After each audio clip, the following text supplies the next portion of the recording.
From witnessing unnecessary legal disputes to creating a digital suggestion box, Shirli Kirschner's web-based tool proves that early intervention is key to finding solutions, streamlining concerns so organisations can respond quickly and ensuring issues don't end up as problems.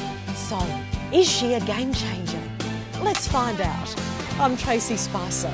Welcome to Game Changers. Officially, Elker is described as a neutral reporting platform which allows people to speak up about workplace issues.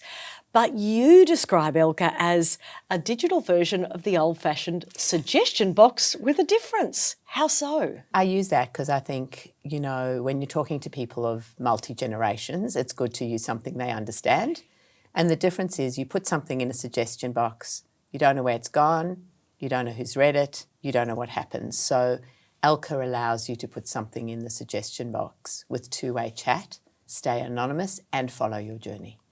Where did the inspiration for this idea come from, and why is it so important for people to speak up right now? My background is in dispute resolution, but I spent a number of years sitting on the court as the industrial registrar, assisting people with workplace issues that had found themselves into court. Think hashtag wage theft, hashtag all sorts of things. And it struck me clearly that if these issues had been brought early to the attention of people who care in management, they could have been resolved. And so I went home to who is now my co-founder and said, would it be possible to build something where people could report stuff in anonymously with a two-way chat so that things could be unearthed early and resolved early?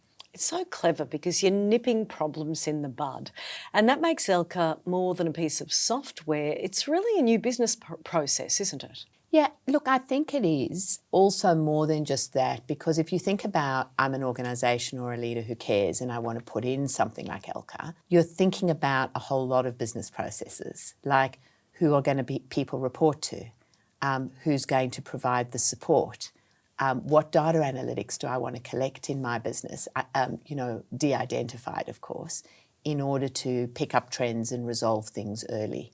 And so in that way, it facilitates a very shortcut into answering those incredibly important questions that we now need to answer, particularly in full employment.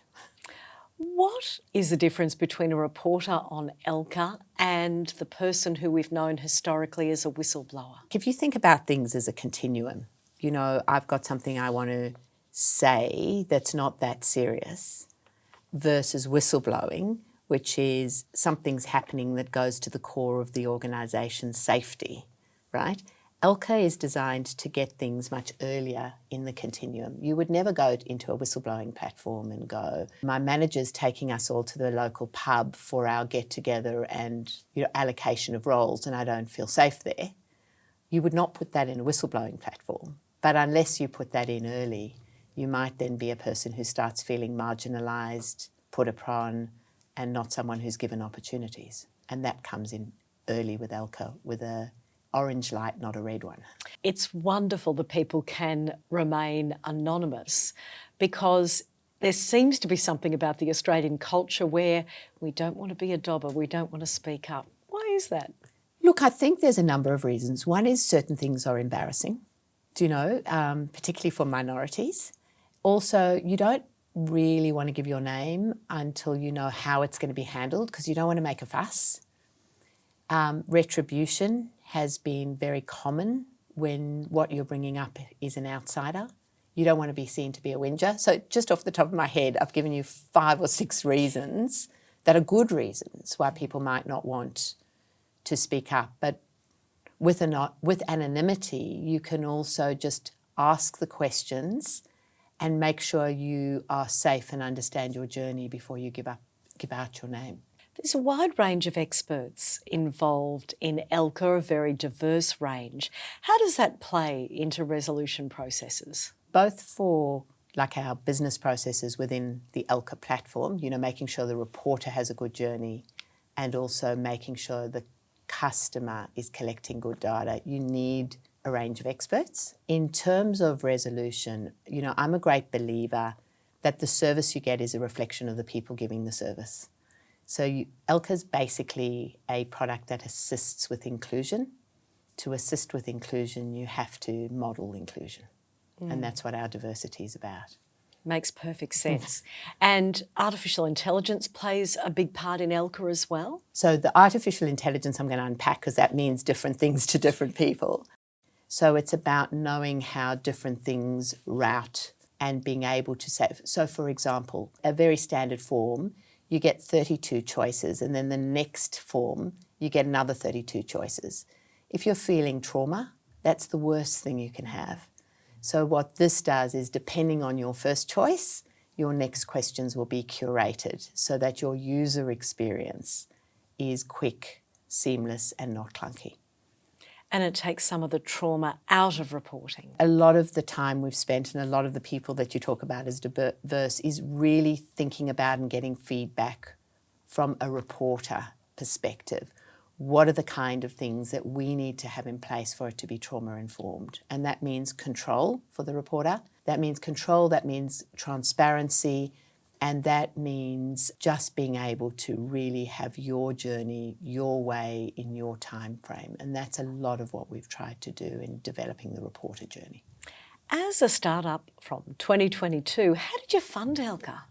So we started in the middle of COVID, because why wouldn't you start a company in the middle of COVID, right? Like the world's falling apart. I had a dispute resolution consultancy business called Resolve, and I did a lot of dispute system design in that business. So if you think about it, Elker's kind of like an electronic version of that. So we funded it by bootstrapping it to that business. And that's how we started. And then I went on a kind of investor journey. That is incredibly impressive. What have been some of the unexpected outcomes in the businesses where Elker's been operating? So there's been a couple. One was a women's community shelter.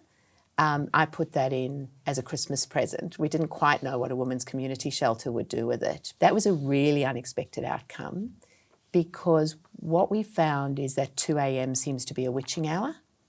And a lot of women at 2 a.m., having had discussions during the day with social workers, used the Elker platform to write these extraordinary long reflections and thanks and feedback to support in the women's community shelter. And a beautiful story around that is when they all get audited, and they had all this data that had been collected, and they managed to get some funding for additional support in the middle of the night, because they had data to show that that was something that was needed. So that was a lovely, unexpected outcome. That's a terrific story. It's a nice story, isn't it? Yeah. So what's next for Elker then? I think it's really interesting, because when we did this, it wasn't so much in the zeitgeist. It's about using this for psychosocial and respected work to make it kind of seamless and interesting. Really getting the data analytics at the back end tight. And we're doing some other really interesting pilots, like we're working with a group on disability. So putting Elker into group homes or alternate housing options, so that people can kind of report the stuff that has come through in the Royal Commission early and hopefully get action early. How is Elker changing people's lives? It's transformative. It gives people access for their voice, their way. And we are in the largest workplace reform that we've had in 60 years or in a lifetime. And that change means that the onus is now on employers to provide a positive duty, psychosocial, a workplace free of harassment. That's hard. And so part of that for employers is giving people a safe space to speak up, having data analytics so they know what's coming and what's going wrong beyond just a, sentiment survey. And Elker's an important part of that. The other important part of that is building resources and capacity to be able to give people support and advice, and to be able to resolve what comes in an elegant way. Well, thank you for creating Elker, which is an absolute game changer. Thanks for your time, Shirley. Thank you, Tracey.